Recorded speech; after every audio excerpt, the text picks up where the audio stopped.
নমস্কার, ডাবরি বাড়ি YouTube channel থেকে আমি সুজন রায়। এই জটেশ্বর ঝাড়বেলতলি ব্লক ফালাকাটা, জেলা আলিপুরদুয়ার, ওয়েস্ট বেঙ্গল থেকে ভিডিও করছি।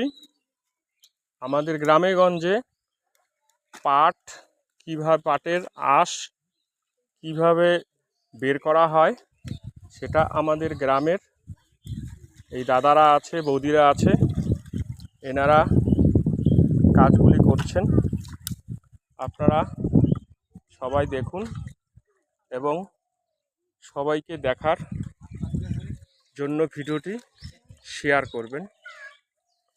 আচ্ছা দাদা, এই যে আপনি পাট, কাঁচা পাটটা যখন আপনি জলের মধ্যে দিলেন আর কি, যেটাকে বলে জাগ দেওয়া, না, এটা কতদিন পরে এরকম অবস্থায় আসে?